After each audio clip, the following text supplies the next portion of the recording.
Well, now after doing the derivation of the Lotka-Volterra equations for the interactions between populations of predators and populations of prey, what is next is to do some analysis.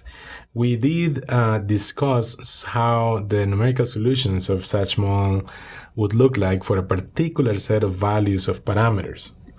But it turns out that we can say more than just one numerical solution for one set of parameters. We can have some idea of the behavior of this mathematical model, and this is what underscores the idea of dynamics. We're interested on the qualitative behavior, which describes the dynamics between predators and prey. So we're going to switch gears a little bit. We're going to change the notation.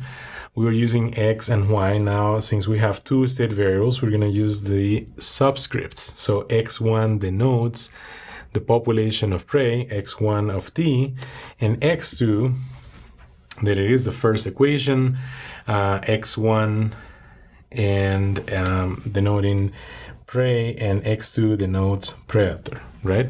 So now we write the equations with this new notation. We're going to get, we need some mathematical symbols and some mathematical notation. So you will see in a minute the parameters are the same, the equations are the same, right? So we have lambda, b, mu, and c. We have 4 parameters. We should mention that lambda is the growth rate. Remember when we were deriving the Lotka-Volterra equations, one of the most basic assumptions was to assume that the per capita growth rate of the population of prey in the absence of predators was equal to a constant, in fact, a positive constant, lambda. Mu is also a positive constant, a positive parameter, and it denotes the predator per capita death rate in the absence of prey, right? So minus mu is a negative quantity. Another assumption for the Lotka-Volterra equations is that the species are in a geographical location, in a habitat, in which there is no preference or there is no bias. You can think of these species, the assumption here is thinking of these species kind of walking around. These are like particles in a homogeneous solution, a homogeneous mixed solution, where these particles, it's like, think of sugar and water when you're stirring that, right? So these particles are basically moving around and with no preference. That means that they encounter each other, they meet each other uniformly at random, okay? Then when predators meet prey, when there are these encounters between predators and prey, mathematically this is denoted here by this term x1, x2. This term that is the multiplication. Remember, x1 is a function of time, and so is x2. So this product of the sizes of each of these populations, this is a nonlinear term, and it denotes the interactions between one species and the other species. This type of nonlinearity is in the spirit, basically invoking the law of mass action. The law of mass action tells us that the rate of molecular collisions of two chemical substances in a homogeneous solution is proportional to the product of the two concentrations, right? So you could think of the size, the population size, as some concentration of a species, right? And finally, the ratio between the parameter B and the parameter C, right? You can see that ratio. So here's the parameter B, here's the parameter C. So this ratio B over C denotes the efficiency of converting a unit of prey mass into a unit of predator mass. Basically, everything that's going on here is transfer of energy. For one species is the food supply for the other species, and so on.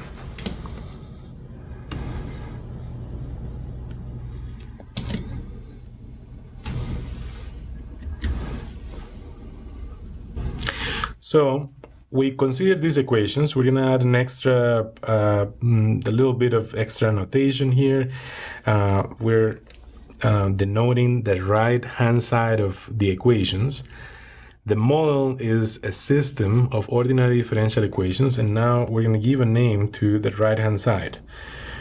For the equation of prey, we're going to call that right-hand side f1, and f1 itself is a function of x1, x2, and the right-hand side of the equation describing the population size of predators, we're going to call that f2. Okay, so this is mathematical notation, and what we really want to address is the so-called equilibrium points. Equilibrium points, equilibria, sometimes they are also called steady states. Such point of the form x1 bar, x2 bar, is a point for which f1 is 0 and so is f2. So these are expressions that when the right-hand side of the differential equations are evaluated at these expressions, that right-hand side becomes 0. Okay, so if the right-hand side of the equations is 0, that means that derivatives here, the rates of change, are 0. And so if the rate of change is 0, that means no 0, and therefore the idea of calling these quantities equilibrium points or calling these quantities steady states. So if we needed to compute the steady states of a given model, what we have to do is set the right-hand side to 0, and in this case we'll be solving for x1 and x2. This would be a nonlinear model, but in this case, well, let me tell you what the solutions of such nonlinear equations are. One of them is the trivial solution. 0, 0 is a trivial steady state. And the other steady state is this pair where x1 bar would be mu over c and x2 bar would be lambda over b. If we evaluate f1 at 0, 0, you can see this is a very easy evaluation, right? So if x1 is 0, this here would be 0, this would be 0, 0 times whatever is also 0.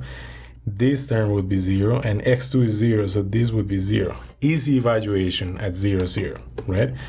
What happens if we evaluate at the other point? Okay, so when x1 is mu over c, then we have mu over c.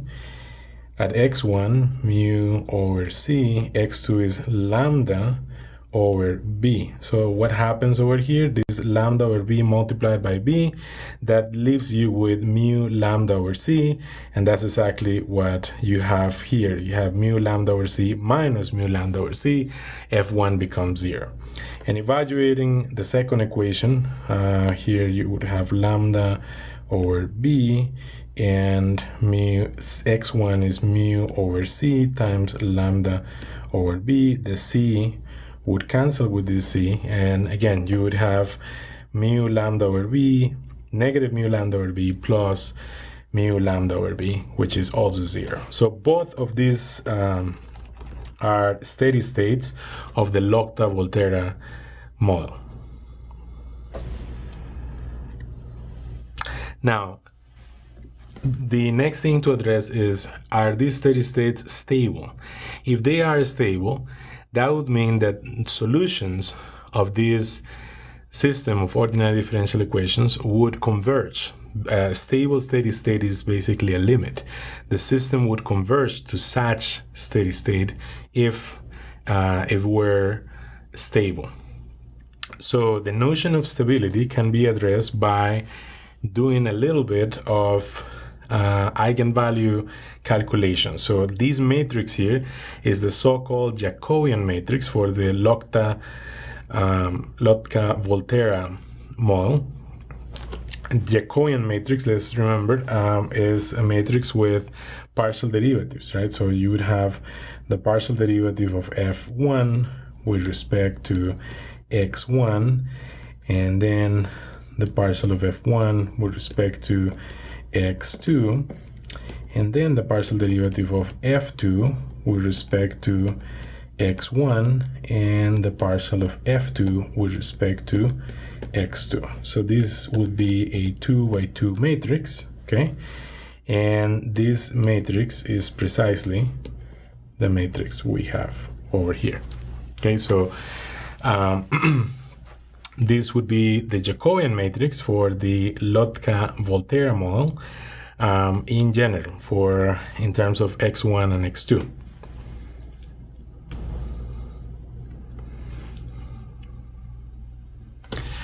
Now, if we evaluate the Jacobian matrix at the trivial steady state, then that matrix takes this form. It's a diagonal matrix. The eigenvalues are the diagonal entries of this matrix. So the eigenvalues are lambda and minus mu. Lambda is positive, minus mu is negative. So this would tell us that in one direction, the origin or the trivial steady state in one direction is attracting and in the other direction is repelling. And this has a name. This is usually classified as a saddle point. On the other hand, when the Jacobian is evaluated at the non-trivial steady state, we substitute for x1 and x2 at these values, and then the matrix we obtain takes this form. This matrix has now zeros along the main diagonal, and the eigenvalues that we obtain here, there are two eigenvalues. These are the eigenvalues. There is the positive I times square root of lambda mu, and then there is the negative I times lambda, square root of lambda times mu. And I want to remind you that here I stands for square root of -1. This is, in this case, at this steady state, at the non-trivial steady state, the Jacobian has eigenvalues with zero real part. These eigenvalues are purely complex, purely imaginary, okay? That's a very important feature because the fact that these eigenvalues are purely imaginary is directly related with some feature of the model that we have already seen. So the Lotka-Volterra model supports sustained oscillations, right? We've seen the numerical solutions of this model.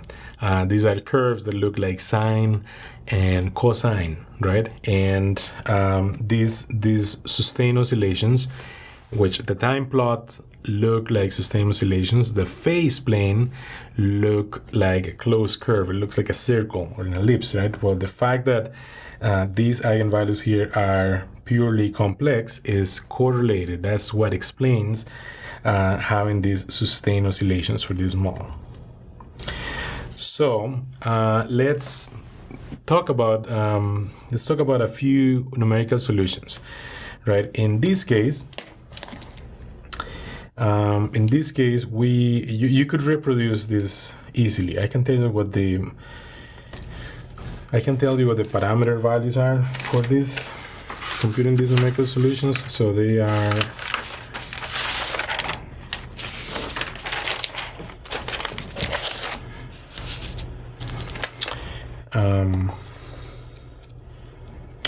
let me tell you what happens here. So the idea is that in phase plane, so this is x1 and this is x2, we have we are interested on this point.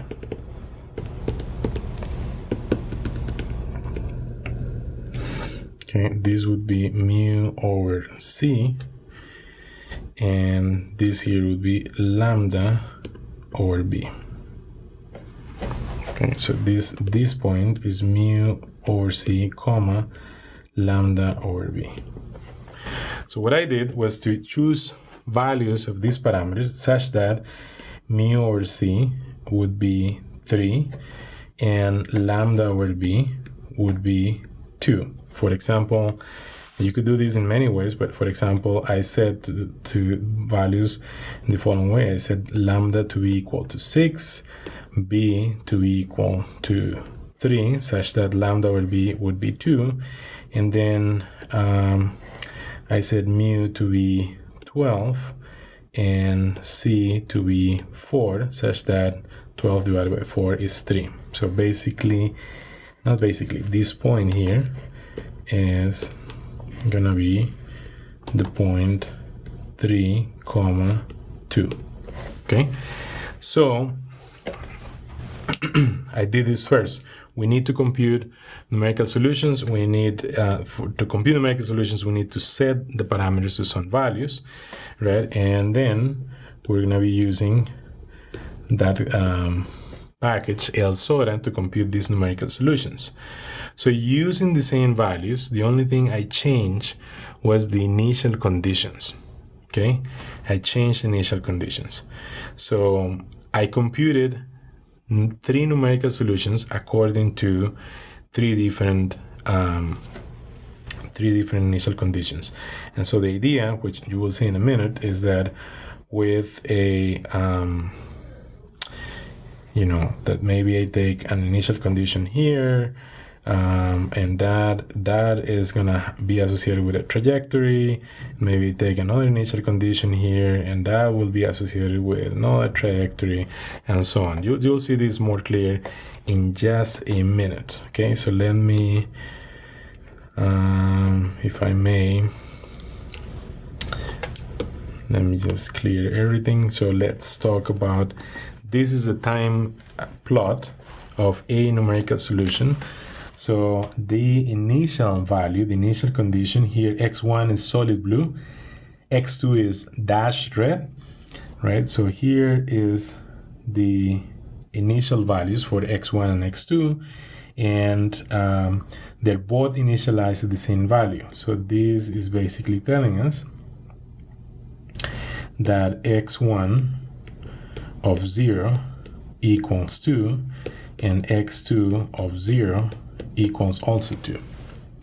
Now let's take a look at the other numerical solution. Here, the initial values, the blue and red, are both initialized also at the same point. So here we have that x1 of 0 is 3 and x2 of 0 is also 3. So let's look at the next. Apologize here for the overlap, but I want to point out that now here x1 is initialized at 3.5 and x2 is initialized at 2. Okay, so here we have x1 of 0 is 3.5. Now let me write this here. So x1 of 0 is 3.5 and x2 of 0 is 2. So how do these solutions look like on phase plane? Each of those is a time plot, right? So let's look at these curves on phase plane. So let's find the first curve associated with initial conditions 2, 2. Remember here, x1 is on the horizontal axis, x2 is on the vertical axis. 2, 2 is this point. Well, is this point on the curve. I'm sorry, this is not as precise as I like. So that 2, 2 is that point on the curve, and if we follow that trajectory, that means that everything else in this curve, all these points, all these xy points, or x1, x2 points that define this curve, are associated with this numerical solution on the top left panel. What about the numerical solution with initial conditions 3, 3? So here is 3 in the x1 axis, and here would be 3 on 3 on the x2 axis. So the point we're talking about is here, right? That would be the initial condition, and the points on that numerical solutions, all those points in the time plot that are sustained oscillations, define this trajectory on the phase plane. Okay, sorry about that. Okay, now I and then the last case is initial condition 3.5, comma 2. So it's 3.5 on the x1 and 2. So we're talking about this point and basically this curve, okay? So I want you to notice that these three curves are closed curves. They are associated to the sustained oscillations. And remember what I had said initially, that initially I had chosen values such that, right, values such that the point 3, this point here, 3, comma 2, the point 3, comma 2 is in that part of the phase plane. 3, comma 2 for these values of parameters is a steady state that is known, that is classified as a center, okay? That steady state is classified as a center, and the fact that you compute numerical solutions around that steady state, and these numerical solutions look like ellipses or circles in the phase plane, that is associated with the oscillatory behavior, which is associated or explained due to that complex eigenvalue on the Jacobian matrix. And this concludes our discussion on the stability analysis of the Lotka-Volterra model.